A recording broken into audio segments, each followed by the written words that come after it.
the slingshots, you know, when they let you go, your body, there's 2, 3, 4 G's, right? Like you feel heavier because it's pushing you up, right? Like that's physics. That's physics. Abduction force is always one, like, so when I started going up, there was no trigger in my brain that said I was moving, because I think that this is an advanced civilization that is interested in another advanced civilization that's not as advanced as they are. You know, this takes a leap. You have to make a leap because a lot of people don't want to admit that we're not like the top dog in the universe. Me, I personally, I don't have that ego. I just know because I've been taken a lot. All right, so what I've learned about the abduction process, what happened to me, what I've discovered about the abduction process that I've never heard from people before, but just bear with me. So abduction speed at the beginning of the abduction from ground going up is about 20 to 30 feet per second. So you don't have much time to do much. Yeah, 20 to 30 feet per second. I think it might go faster as you're getting up. So once you're up to 100 feet, maybe it's like 50 feet per second and then 100 feet per second. I'm not sure, because the ground and the objects that you can compare anything to, like how fast you're going, you can only tell that when you can still see the trees and the houses or wherever you're at, right? Like it could be cliffs, it could be, you know, whatever, right? Like if you got abducted in Yosemite and you're going up and you're watching El Capitan, you can probably have a better gauge of how fast you're going at a certain distance up or certain elevation. But from what I remember, it was one time where I had reference points, because I looked down and I saw the trees and I saw the houses, and I took my shoe and I threw it into where I knew the street was, and then I took off my other shoe and I ended up dropping it, and then I took off a sock and dropped that, and then I left my other sock on because I knew they were going to try to wipe my memory, and I knew I was probably going to wake up in my bed, and I never sleep with one sock on, ever. So I knew that if I had a dream about what I did and then I woke up with one sock on, it would link my morning memory with my dream and my missing shoes. And then when I found the shoe in the street, and then the neighbor, the shoe that I dropped, it dropped on his house while he was feeding his kids. And he told me, this was like 3 weeks later, he told me that it sounded like it wasn't just tossed onto his roof. Like he saw the shoe, he came out, he's like, oh, there's a shoe. He's like, but it hit from like it was falling for 1,000 feet. And it probably was. Probably 500 to 1,000 feet up. I dropped that shit. And then I said to the guy, I was like, yeah, that's because I dropped it when I was getting abducted. And he just... Anyway. Abduction force is a constant 1G. Now, this is something that no one has ever talked about. When you get abducted, or when, let's say, you know, when you got those cages that are attached to bungee cords and you strap in, the slingshots, you know, when they let you go, your body, there's 2, 3, 4 G's, right? Like you feel heavier because it's pushing you up, right? Like that's physics. That's physics. Abduction force is always one, like, so when I started going up, there was no trigger in my brain that said I was moving. There was nothing. The only reason I knew I was moving was because like the trees in the house, like everything at eye level, like disappeared. And then I was like, what the, and I looked down. I didn't know, like I just started looking around. I'm like, oh fuck, I'm getting abducted, right? And I seen the trees, I grabbed the shoe, but the force, I didn't sink, like it didn't pull me up like a bungee cord ride. I was just normal, like I was standing still. And it just, so it's like it was in a bubble that kept me at 1G. So that's something that I've never heard before, but that's true. It's true. Throwing an object was a stationary force with no deviation from the abduction path. Okay, when you throw something, while you're being abducted, when I threw the shoe, the abduction path kept me like static and going up. So when I threw it, my body didn't like move back or like in space. Or when you're throwing a baseball on Earth or a football, you have to push off to counteract a force. You know, because that's why pitchers, they push off they put their foot on the rubber. When you're throwing a football, you got to plant your back foot. You push it forward, you push yourself and your arm forward. When I threw my shoe toward the street, it was like, I can't say it was like I was strapped to a pole in throwing, because that's not necessarily true. It was like I could freely move. It's like the force contained me inside that space. Therefore, whatever I did, it like held me, it let me pivot my body, it let me give force to the shoe. I was able to throw it just like I was like planting my feet and throwing a baseball or a football. So the abduction path wasn't interrupted. It just allowed me to do it. Also, when I dropped the shoe, when I dropped the sock, it didn't keep abducting them. It just let the objects go. So it was locked on to me. Now, where is the anchor point? And I figured that out too. I actually got to a point and I decided I wanted to look behind me, and it wouldn't let me turn my head to look behind me. So what happened was my body ended up turning to the right, and it kept my head facing this way. I was able to look up and down, but when I wanted to turn my head to look behind me, my body turned. So they're abducting you and keeping your head in the direction they want you to be looking in. At least in my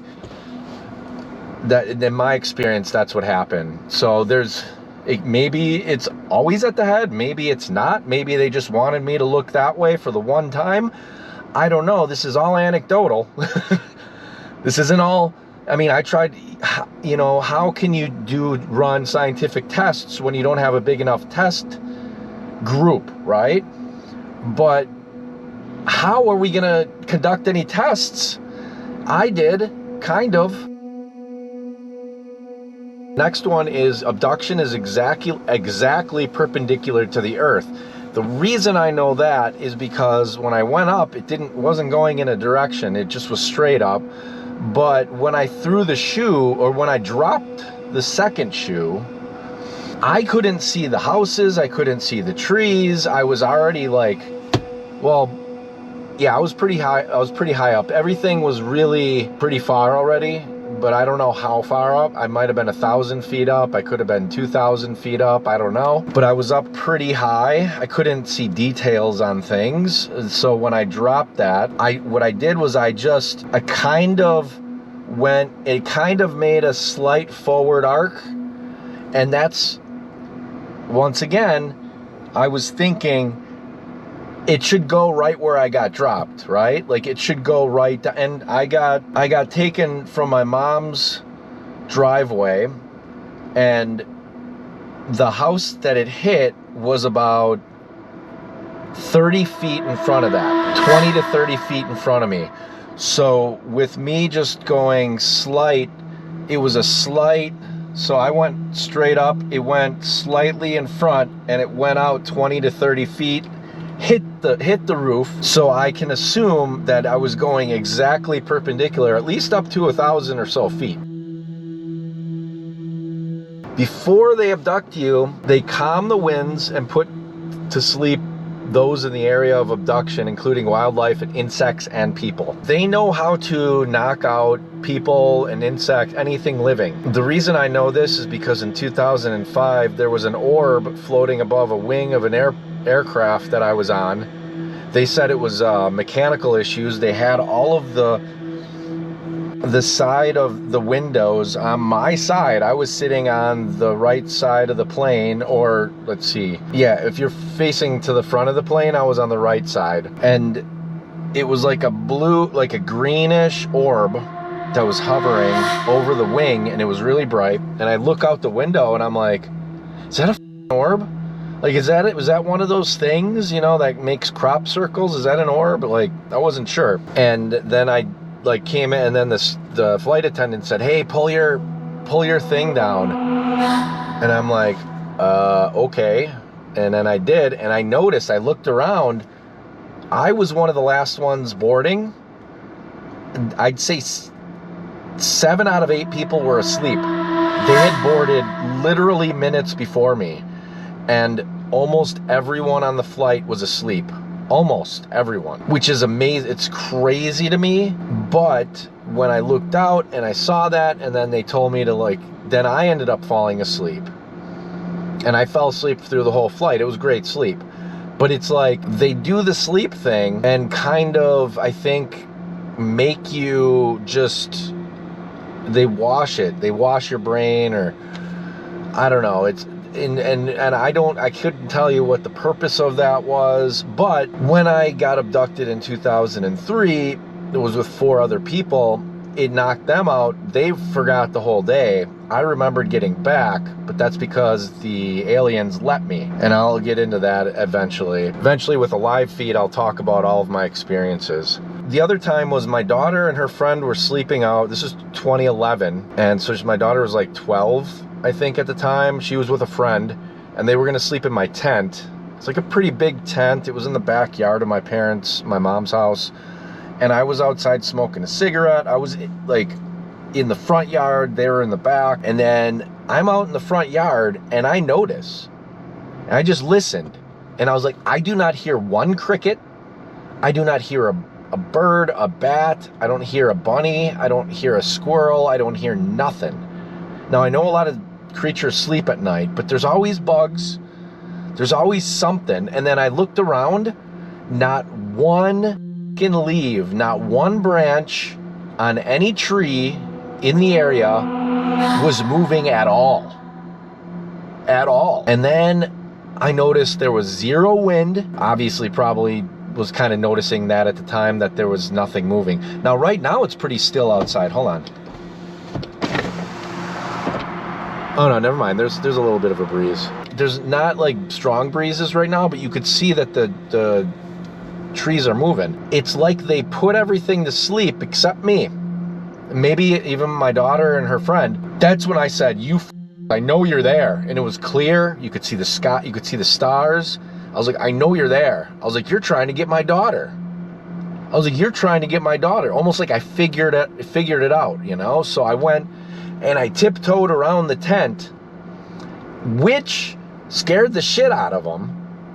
And they decided to leave the tent and go inside. And then when they went inside, I'm sitting out here. I'm like, you know, you should, come on, man. Like, I know you're there. I know you're there. Why don't you, like, you should show me to you. Like, I know you exist. Like, you're not breaking any rules if you show me yourself. I was like, I deserve to see it. Yeah, I deserve to see the spaceship. The fact that I called out that there was a spaceship there, that I got it right, and that it uncloaked. It uncloaked. It was like a transport vessel. It reminded me of a Borg cube. And a Borg cube is like a mile or 2 long, a couple kilometers long, that can like house up to like 120,000 people or some shit. This is what I'm talking. This is what was over me. Why would there be a transport vessel above me? And then they telepathically, I got this thought, I got this communication that said, do you want to go with? And I stopped, and I was just like, should I, shouldn't I, should I, shouldn't I? I was like, if I leave, I'm going to have to leave everything on Earth. But am I going to, like, and then they said, you're not going to come back.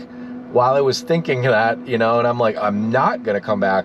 So maybe it was actually a transport vessel. Maybe, was it a transport vessel off of this planet? Was it a passport vessel? Was it a transport vessel? Is the Earth some sort of portal?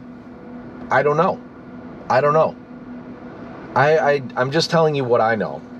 And I'm telling you what I experienced. And then maybe through time, other people will experience things or multitudes of things. And when we can eventually piece things together. I'm just offering you my pieces, that's all.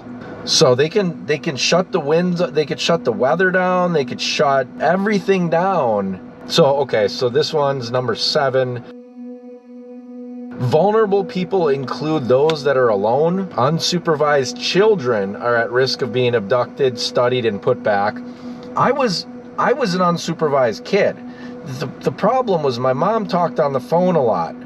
And then my brother would leave with his friends, and my sister, when she got older, she started hanging out with her friends, and I didn't have a ton of friends through the years, especially as I got into, you know, I think after 12, between 12 and 18, I wasn't with my friends all the time. I was with them, but not a ton, and so like most of the time I was doing shit by myself, and that's when I would get taken. Middle of the day, they'd take me for probably a few hours, put me back. I don't know, personally though, I don't know how many people they're taking. Maybe I'm an anomaly. I don't know. I'm an anomaly because I can remember this shit. But I think that's, eventually you were going to get someone like me. You know what I mean? Like, eventually you were going to get someone that got kind of lucky as far as dropping a shoe onto his neighbor's house and the neighbor heard it. Like, that's the only person that could have like corroborated that story. And then there was a guy I told at work. I'm gonna talk to him too. I told him everything at the time, and I'm gonna interview him about that. Like, and then ask you, you know, just the public, why would I make up something in 2011? Why would I tell him that I got abducted in 2011, and then in 2026 I go back to him, and like, if you think I'm trying to do like a long con, I mean, that's a big stretch, you know, like, and it's not just that. That's the thing. If you hear one of my stories, you might come to the conclusion, oh yeah, he just told the guy so that 15 years later he can like come back and then say it so that he can get famous 15 years. Why wouldn't I have tried to get famous right away, or write a book right away? Or you might, oh well, you were lazy, or you did this, or you did that. But if you hear all of my stories, that's the difference. Like, once you hear all of my stories, you hear all the people, then you can decide, is he full of shit, or is there some truth here? So I think I've been studied, put back. I think that they've run experiments. I think they've maybe had me do things or try to do things, and I've maybe succeeded on some of these things and been doing really well. And, you know, like, that's the way that, and I just don't remember what's happening when I get abducted. I don't know what's happening when I get abducted. I can just tell you about the process because for some reason I'm waking up, they're waking me up, I'm conscious for part of it, you know what I mean? Like, so people that have, so number 8 is people that have abilities with other dimensions are of interest to them. Okay, so anyone that has like abilities to speak to dead people, or people that passed on, people that can potentially read minds or move things with their mind, or maybe there's some sort of different brainwave patterns, maybe some sort of genius, or someone that's autistic that has certain abilities, or maybe they're tapped into the ether, the ideas, maybe it's like a central mainframe of our existence, whatever you call it. I think that anyone that has anything that's special ability is fair game for them to study, because I think that this is an advanced civilization that is interested in another advanced civilization that's not as advanced as they are. You know, this takes a leap. You have to make a leap because a lot of people don't want to admit that we're not like the top dog in the universe. Me, I personally, I don't have that ego. I just know because I've been taken a lot. They make portals and wormholes through space and matter. I know for a fact when I was getting put back I think it was in 95. Pretty sure it was August of 95. And that time I was getting put back and I was flying through the air, and I woke up and I feel like I'm flying through the air. Wind is hitting me like I'm on a bike ride or some shit, you know? Windows open in the car. Like, what the fuck is going on? It's warm outside, a little humid, and they're putting me back. Like, and I look, and eventually, like, I'm like looking around, I look down and I'm like, hey, I can see some lights down there. And then the lights start getting closer and I realize all those are street lights. It's like lowering me, and there's a street light on the side of my parents' house so I could see. And then, because I was a type that had nightmares and I saw shadow people at night and ghosts and shit when I was a kid, I always had my nightlight on, even in the teenage years. Nightlight on. Most of the nights I would spend being awake until 3 o'clock doing my calculus homework, you know, and I'm getting lower down, and I could see a hole in my parents' roof over my bed, so I could see my bed, and I'm coming down, and then I'm like, there's a fucking hole in the roof, like, and I'm like, this is real, I think. And then I, like, as I'm going down, I try to look into the attic, because I'm like looking, I see the bed, and then they're lowering me down. Now I'm only going like 1 or 2 feet per second. So they slow you down when they're putting you back. And then I couldn't, it was gray. It was like, there was no reflection. So it was like matte gray, like no light able to like come off of what the missing part of the roof is. Like, I don't know what this is. Almost like we're in a video game and they just took like a hole out to like put something through, you know what I mean? Like, very strange. And then they put me down, and then I'm like looking at my bed as I'm getting lower, and I get onto the bed, and then I look up, just a ceiling. It's just a ceiling. And then my light's on, so it's light in my room. I'm awake, I'm conscious. I'm like, is this fucking real? Like, is this real?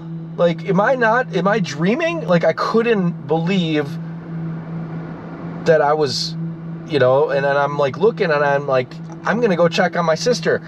And I leave my room, and I turn my bigger light on so it's bigger. And then I open her door, and guess what? There's a hole in her ceiling, and she's like getting lowered onto her bed, and her nightgown is like, and she's just planked out. There's just a plank, and just lowered into her bed. She was asleep. And then I was like, what the f? So I go back into my room, and I'm like, what the f is going on? What the f is going on? I was like, I don't know. This is fucking crazy. This is crazy. I'm like, should I go to sleep? Like, what do? I don't know what to fucking do. So I was up for a few minutes, and then I went to sleep.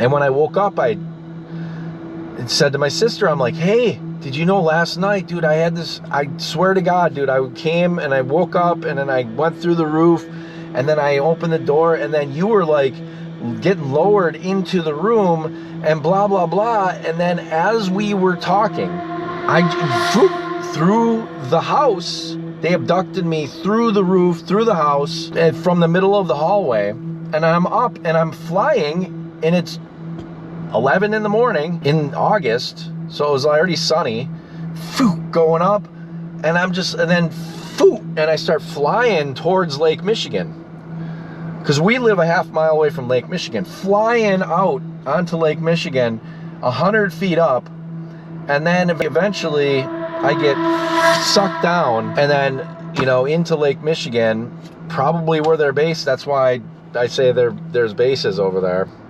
Oh, that's the next one. Number 10. They have a base in Lake Michigan. That's where I've been abducted to. It's not even a spaceship. Like, people always say you're gonna get abducted into a spaceship. Yeah, but what about one of their bases?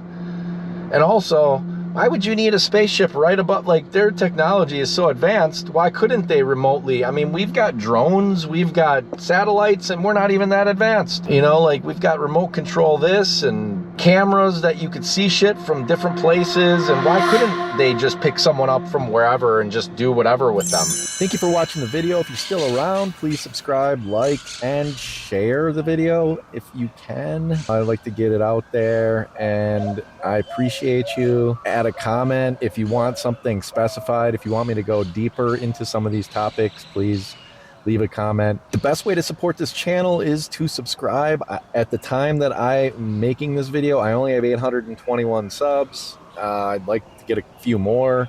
So if this type of content is interesting to you, maybe I will do more of it. I probably will. This is only part 1. There will be a part 2 for this specific topic. So click the bell notification so that you don't miss any of my videos. And until the next one, peace.